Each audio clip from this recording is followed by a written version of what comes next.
Olá, no vídeo de hoje eu quero, sabe aqueles encontros que você não espera encontrar aquela pessoa naquele lugar, mas foi muito legal esse encontro. Foi com um amigo, assim, olha, nossa, a gente trabalhou há muitos anos, quando eu falo muitos anos atrás, não éramos casados, não tínhamos filhos, éramos ainda sonhadores. Mas por que isso é importante? Porque a frase, e a gente pergunta assim, e aí, tudo bem? E ele falou assim, nossa, a minha vida, eu tô tão ocupado que nem sei o que mais, com o que eu estou ocupado. Meu nome é Minoru Ueda e neste nosso canal a gente compartilha sobre produtividade com sentido, propósito de vida. A gente compartilha sobre inteligência emocional, sobre competência emocional, sobre liderança positiva. Por que eu estou fazendo esses comentários? Porque eu reencontrei esse amigo num momento que eu faço palestras também presenciais, tanto online quanto presencial, e eu estava nesse local onde eu fui desenvolver duas palestras, um no período da manhã e outro no período da tarde. Então eu tive um intervalo de almoço que eu pude então andar um pouco. Eu gosto muito de andar, de caminhar. E justamente nesse local onde há muitos anos atrás eu iniciei a minha vida profissional. E eu estava lá caminhando, né, ainda não era a hora do almoço, era um pouco antes do almoço, né? E eu fui caminhando, tentando reconhecer esse local, né? Prédios se levantaram, né? Mudaram algumas fachadas, empresas mudaram, e eu estava lá. E quando eu caminhei, eu parei numa banca de jornal. Sim, ainda existe banca de jornal nesse local. Eu parei na banca de jornal porque eu vi revistas assim, falei, nossa, né? Porque as bancas de jornal têm tudo, menos revista e jornal. Eu estava lá, algumas revistas, e fiquei olhando, e justamente naquele local, né, tinha uma pessoa, estava já pagando, passando no caixa, pagar, acho que estava comprando bala, alguma coisa assim. Ele olhou para mim e ele falou assim, eu conheço você, né? E eu olhei os cabelos grisalhos desse jovem senhor, e ele falou assim, você trabalhou naquele banco aqui, ó, porque a matriz do banco era mais ou menos uma quadra daquele local, né? E eu falei, trabalhei. E ele falou assim, você não está me reconhecendo? Eu falei, para não chorar, falei, vaga lembrança. Ele falou, não, você não está me reconhecendo. Bom, enfim. Nós trabalhamos no mesmo departamento, não na mesma área, mas no mesmo departamento de gestão de pessoas. Eu trabalhava com treinamento e desenvolvimento e ele trabalhava na área de folha, né, todas essas questões. E aí a gente começou a conversar, né? Começamos a conversar. E aí, como é que você tá? E ele comentou, ele falou assim, eu tô tão ocupado que eu nem sei com o que eu estou ocupado, né? Ele comentou que ele estava ainda atuando, né, na área que ele trabalhava, mas ele também trabalhava como consultor e ele estava fazendo duas visitas, né, naquele mesmo local, né? Ele falou, uma das visitas é a consultoria que eu estou desenvolvendo e a outra visita que eu vou agora, que foi indicação desse cliente, né? Mas ele tinha um tempo, porque era realmente um pouquinho antes do almoço e tal, e a gente começou a prosear e fomos almoçar juntos naquele dia, tal, né? E por que eu quero comentar com vocês sobre isso? Essas conexões que a gente vai fazendo da vida, porque a gente sempre pergunta, e aí, como você tá? E geralmente a gente responde, não a questão, eu estou fazendo os exames, meus médicos, até sim, ou estou... Primeira coisa que vem é a questão profissional, por isso que a identidade profissional é marcante, né, no nosso dia a dia. E por isso que mudar e fazer as transições é difícil. No nosso canal a gente compartilha muito sobre essas questões de mudança, transição, né, de vida, e a gente vai trabalhando, inclusive se inscreva no nosso canal, né, porque a gente vai compartilhando conhecimento aqui e é uma maneira também de você também participar com a gente aqui, dar feedback, tudo isso. Bom, aí a gente começou a conversar e foi bacana porque ele foi compartilhando, ele falou, olha, Ueda, eu continuo na minha área fazendo isso, tal, e ele perguntou, né, para mim, falou assim, e você, né? Eu falei, olha, eu retornei para aquela área de treinamento e desenvolvimento e estou desenvolvendo isso, e ele se mostrou interessado, principalmente nessa questão da mudança. Da mudança, porque ele falou, olha, eu mudei, mas eu mudei muito pouco. Ele falou, olha, eu sempre trabalhei aqui nessa área de gestão de pessoas, mais ligado, né, à questão de questões estratégicas, tudo isso, e continuo trabalhando também como consultor nessa área. Eu falei, eu também continuo desenvolvendo treinamento, desenvolvendo. Ele falou, não, mas a sua área é mais rica. Sempre, a grama do vizinho é mais rica, é mais verde, né? Mas foi muito bacana, porque ele falou assim, eu quero conversar com você sobre essa questão de mudanças, essa questão de produtividade. O que é esse negócio de produtividade com sentido?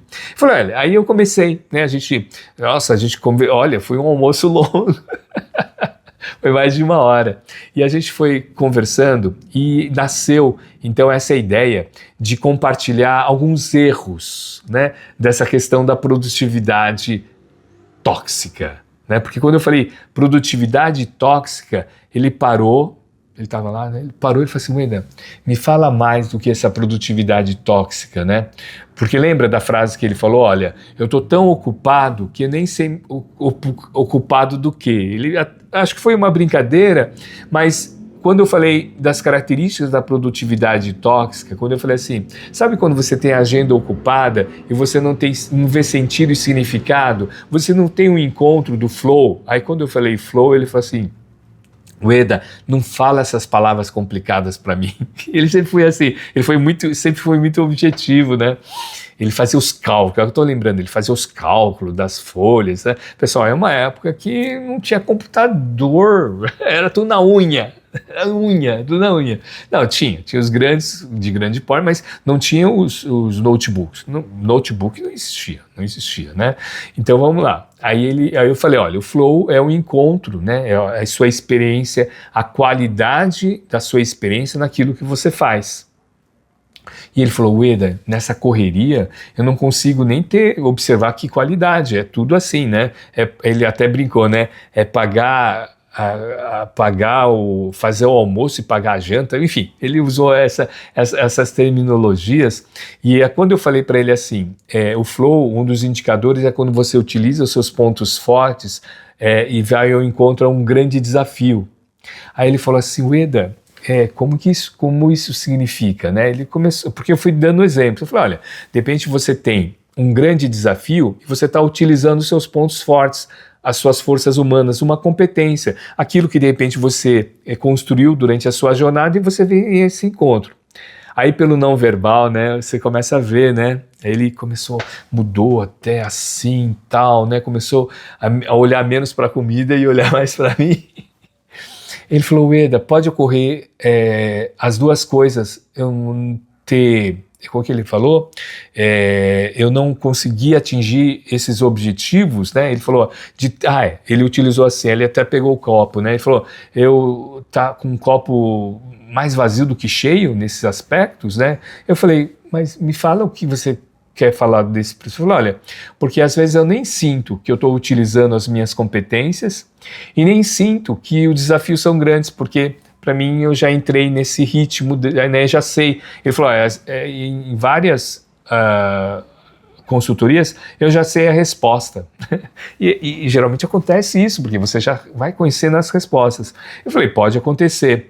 E aí eu utilizei os aspectos dos estudos do Dr. Mihaly Csikszentmihalyi, porque o Flow é um estudo científico, Dr. Mihaly Csikszentmihalyi, um psicólogo húngaro, que estudou durante vários anos em pesquisas, observando, lembra, a qualidade da experiência da pessoa naquilo que ela está fazendo. Então foi, sabe, com pesquisa e tal. Então alguns indicadores, eu falei assim, tem alguns momentos que você não vê o tempo passar.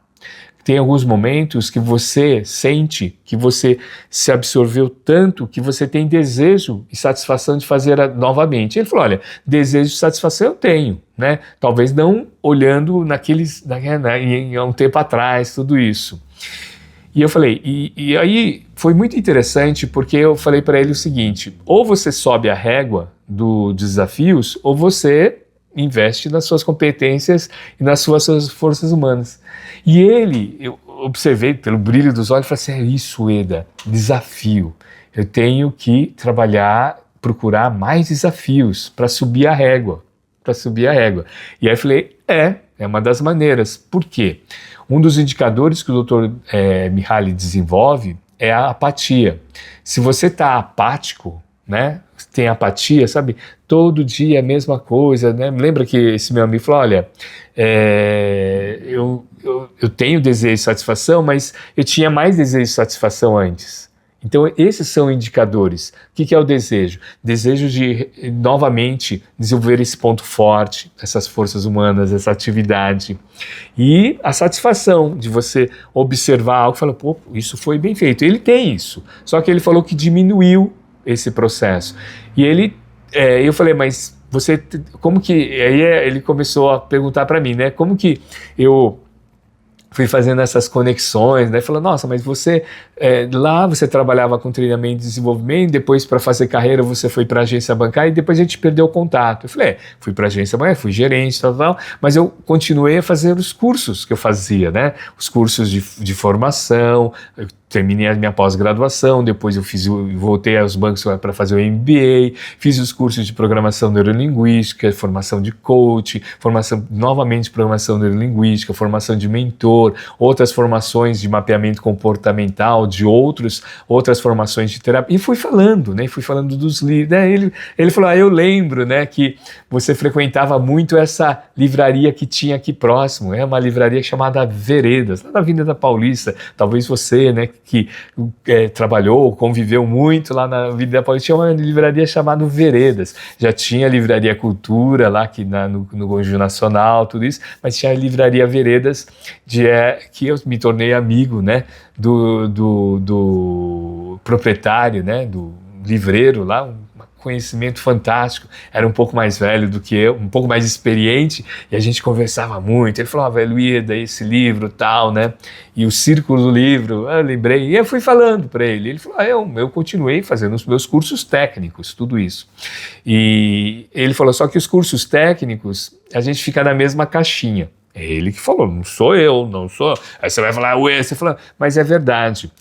Nos programas de desenvolvimento individual, PDI, ou nos feedbacks, a gente observa nas organizações que os conhecimentos técnicos é muito importante para abrir a chave, né, da porta do mundo organizacional e para nos manter, mas para que a gente possa desenvolver cada vez mais as nossas competências, para que a gente possa desenvolver cada vez mais a nossa oportunidade, né, que a gente fala, né, do nosso capital social, do nosso capital intelectual, nosso capital emocional e dos nossos capitais psicológicos positivos, é importante a gente desenvolver esses aspectos. Por falar em capital psicológico positivo, foi uma conversa também, foi um dos itens que a gente falou, né? Você fala, mas Ueda, tanto assunto. A gente foi falando e vai, papai, e de repente, como ele foi fazendo as perguntas, eu fui, né? Eu replicava a pergunta para ver se eu entendia a pergunta que ele fez, e eu falei, olha, os capitais psicológicos positivos é tão importante quanto os outros capitais que a gente tem para desenvolver. Deixa eu só tomar um pouquinho de água aqui.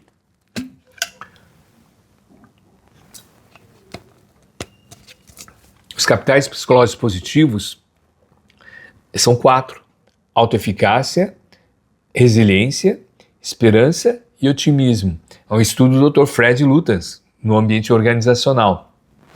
Quando eu comentei com esse amigo sobre autoeficácia, ele falou assim, mas Ueda, a autoeficácia, sim, a autoeficácia é o seu próprio processo de autoconhecimento, mas a eficácia, o quanto que você entrega do que você faz, o quanto que você trabalha com o seu processo de relacionamento. E o conjunto de tudo isso, autoeficácia, esperança e otimismo, gera o processo da resiliência. Aí ele até brincou, falou assim, nós estamos vivos e bens aqui depois de tantos anos e tudo isso. Mas a própria resiliência, de você observar que de repente uma porta fechada não é um fracasso, é uma aprendizagem. Isso está muito vinculado ao mindset, né? A mentalidade de crescimento aqui. Não, eu não comentei com ele sobre a mentalidade de crescimento, talvez no próximo encontro, mas deixei subentendido um dos aspectos da mentalidade de crescimento da professora Carol Dweck. Inclusive, a gente tem vários vídeos no nosso canal falando sobre mentalidade de crescimento, capitais psicológicos positivos. Então se inscreva no nosso canal. A gente vai também deixar alguns links aqui também desses vídeos aqui para vocês aqui. Bom, voltando a essa conversa com meu amigo e por que isso ele começou a observar que está muito ligado o que ele está fazendo à produtividade tóxica, principalmente quando eu falei dos 4 capitais psicológicos positivos. Ele falou, olha, Ueda, autoeficácia, ok, né? Agora, o processo da resiliência a gente está aqui, mas o otimismo e esperança, eu não consigo muito visualizar o meu futuro, né? Ele falou, olha, eu estou pensando mais na aposentadoria do que fazer coisas novas. Eu falei, utiliza a estratégia, não utiliza a do ou, utiliza o E, aposentadoria, e desenvolver estratégias novas, porque tem um estudo muito bacana, estudos, né? Não é apenas um estudo, vários estudos, mas principalmente estudos vinculados à carreira, por conta da nossa longevidade, existem estudos que falam que a gente tem a possibilidade de fazer de 2 a 3 até 4 transições de carreira. Então nós temos um vídeo até no nosso canal falando da questão da transição de carreira, de pessoas de 30 anos falando, eu preciso fazer a transição de carreira. Na minha época era 40, 50 anos fazer a transição, mas porque hoje a velocidade, as oportunidades vão gerando. E aí essa palavra que eu desenvolvi para esse meu amigo, falei, a gente tem oportunidades para sair da produtividade tóxica e para gerar a nossa produtividade com sentido. E eu comentei sobre duas estratégias, né? E foram 3, mas 2 eu comentei com ele, e a terceira ele falou assim, Ueda, eu estou já desenvolvendo isso. E eu quero compartilhar com você, então, essas 3 assim, sinais para observar se você está na produtividade tóxica que meu amigo estava lá, que é quando você faz tudo menos o que faz sentido para você. Lembra que ele falou assim, Ueda, eu estou observando que a questão do flow, dos desafios, é necessário que eu invista mais. Então, um dos grandes indicadores que a gente está na produtividade tóxica é viver no piloto automático. Então, o que é viver no piloto automático? Você acordar e ter aqueles mesmos hábitos, né? E as mesmas perguntas, os mesmos focos, e você vai gerando esse piloto automático e chega no momento da sua vida, você fala assim, nossa, o que eu deixei para mim, né? Eu trabalhei mais como um passageiro e menos como motorista do meu automóvel, né, do meu destino. Então esse meu amigo, ele comentou isso quando eu falei assim, talvez você tenha que sair do modo automático. E foi interessante porque até brinquei para ele assim, foi uma das frases, falei assim, nossa, que coincidência encontrar com você aqui, né? Aí ele falou assim, Ueda, eu vivo aqui, meus principais clientes estão nessa avenida aqui. Aí quando eu falei viver no piloto automático, ele falou assim, Ueda, eu acho que eu tenho que sair do piloto automático. Eu falei, como assim? Eu tenho que sair dessa região aqui? Eu falei, não, essa região é próspera, né? Eu falei para ele. Ele falou, não, eu tenho clientes daqui que me indicam para clientes de outras cidades, e eu falo, não vou viajar, não sei o quê, eu acho que eu tenho que sair do piloto automático. Ele mesmo foi concluindo, isso foi muito bacana nesse nosso dia, eu falo que, ele até brincou, eu falei assim, eu vou pagar o almoço porque você fez a mentoria Virtus, porque eu comentei da mentoria Virtus para ele. Se você quiser saber mais, o link está na nossa descrição da mentoria Virtus, que é baseado na filosofia do Ikigai.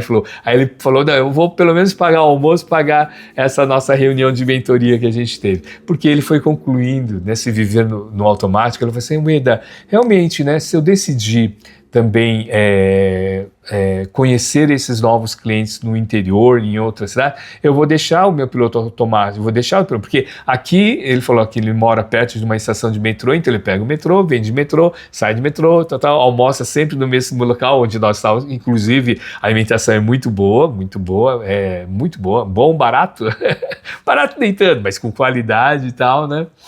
Um ambiente muito agradável. Então ele falou, olha, eu vou conhecer outros locais, ele mesmo falando, vou ter provavelmente outras demandas, outros desafios.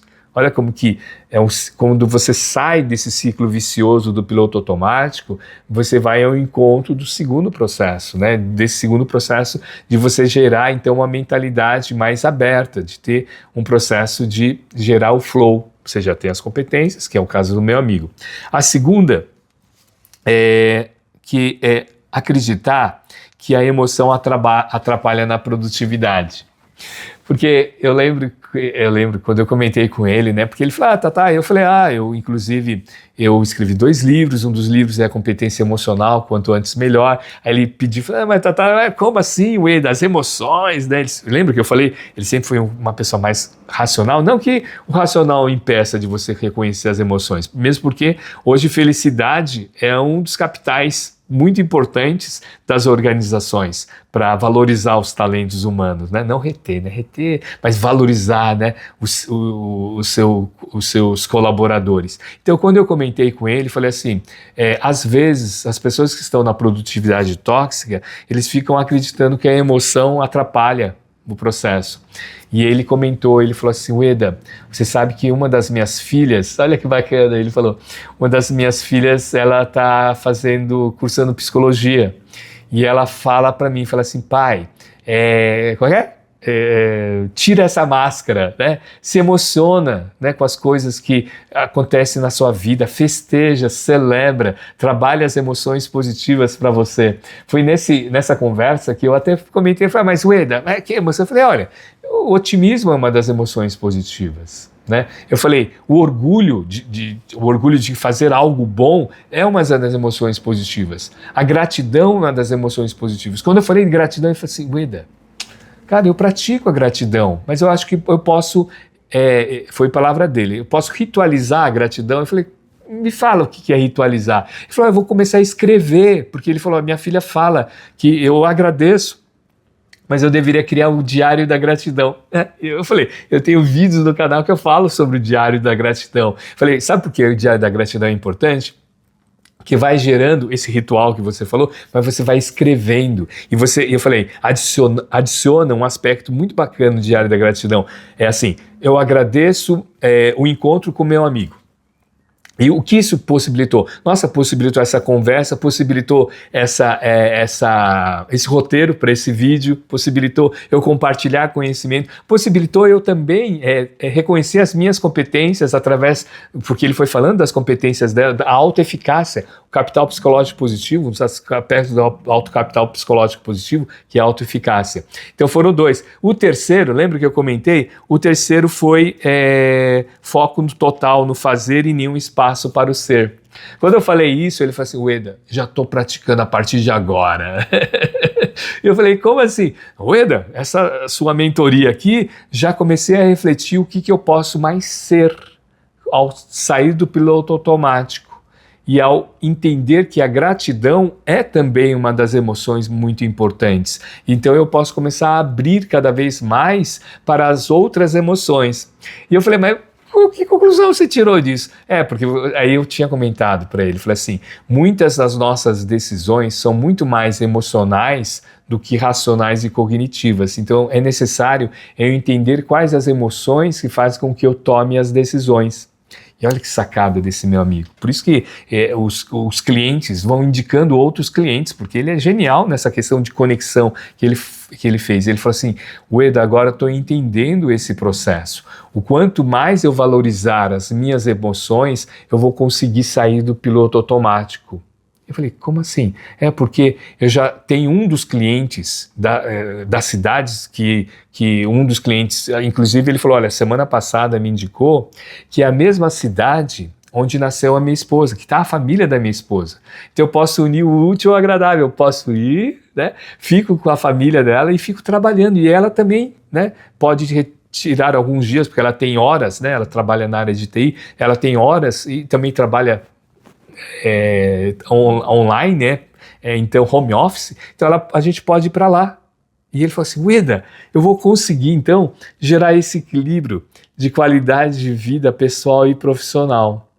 e ele deu um grande abraço, sabe aquele abraço de urso, de troca de energia?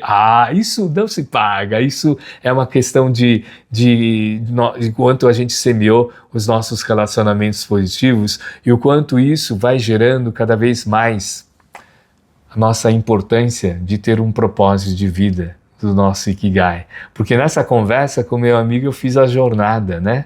Eu pude contribuir com o que eu faço, que meus pontos fortes, minhas forças humanas, as minhas virtudes, e com a minha paixão de amor com a educação, de contribuir, eu pude ser reconhecido, pagou o almoço, reconhecido com esse abraço e contribuir para ele também, o quanto que ele pode contribuir com outras pessoas, com brilho nos olhos, com a competência dele técnica, profissional, e você, o quanto você pode contribuir com as outras pessoas, né? Com tanta coisa interessante, emoções positivas que você tem, competências, virtudes, pontos fortes e talentos.